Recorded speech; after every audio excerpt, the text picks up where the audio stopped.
करीब 2 सप्ताह पूर्व दिल्ली नगर निगम सिविल लाइन जोन के बिल्डिंग विभाग के अधिकारियों ने संत नगर निगम वार्ड के अंतर्गत शक्ति एनक्लेव कॉलोनी में 3 इमारत को सील करने की कार्यवाही की थी। बताया यह गया है कि यह तीनों इमारत अवैध तरीके से बनाई गई थी और दिल्ली हाई कोर्ट के आदेश के बाद सील की गई है। हालांकि कार्यवाही के दौरान इन इमारत पर जो नोटिस चिपकाए गए थे वह दिल्ली नगर निगम सिविल लाइन जोन के डिप्टी कमिश्नर द्वारा 2019 में जारी किए गए थे। वहीं दूसरी ओर शक्ति एनक्लेव में ही मौजूदा समय में भी करीब 10 इमारत का निर्माण हो रहा है। इन 5-5 मंजिला इमारत का भी निर्माण पूरी तरह से गैरकानूनी और अवैध है। जहां एक और अवैध निर्माण बताते हुए शक्ति एनक्लेव में 3-3 इमारतें सील की गई, वहीं दूसरी ओर 10 से अधिक इमारतों का निर्माणाधीन होना यह बताता है कि किस तरह से दिल्ली नगर निगम सिविल लाइन जोन के बिल्डिंग विभाग में भ्रष्टाचार है। क्योंकि निर्माणाधीन अवैध इमारत के खिलाफ दिल्ली नगर निगम सिविल लाइन जोन का बिल्डिंग विभाग कोई भी कानूनी कार्यवाही नहीं कर रहा है, इसीलिए बिल्डर माफिया बेखौफ होकर शक्ति एनक्लेव में अवैध इमारत का निर्माण कर रहा है।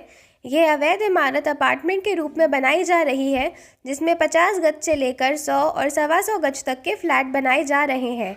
इन फ्लैटों को बाद में बेचा जाएगा।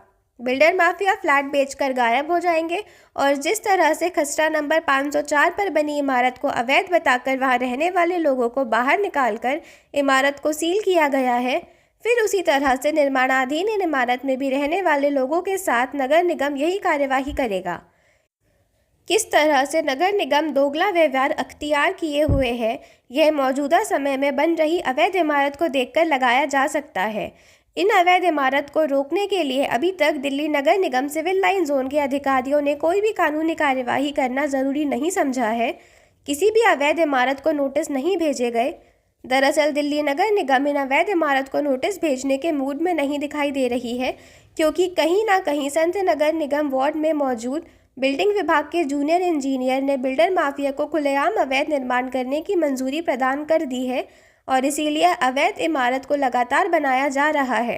अब सवाल यह उठता है कि एक और अवैध निर्माण बताकर दिल्ली नगर निगम इसी शक्ति एनक्लेव में 3 इमारत को सील करता है, वहीं दूसरी ओर 10 अवैध इमारतें बनाई जा रही हैं। जानकारी के मुताबिक इन इमारत के निर्माण के लिए दिल्ली नगर निगम अधिनियम 1957 के भवन नियमों के तहत नक्शे भी पास नहीं करवाए गए हैं। जिन इमारतों के पास हुए हैं वह इमारत भी नक्शे से नहीं बन रही है। इन अवैध निर्माण के बारे में संत नगर निगम वार्ड में तैनात बिल्डिंग विभाग के जूनियर इंजीनियर को पूरी जानकारी है, परंतु वह मिलीभगत और साठ काट की वजह से उपरोक्त इमारत के खिलाफ कानूनी कार्यवाही करने को तैयार नहीं है। ऐसे में दिल्ली नगर निगम आयुक्त को संत नगर निगम वार्ड में मौजूद निगम के जूनियर इंजीनियर की कार्यशैली और कारगुजारी को देखना होगा।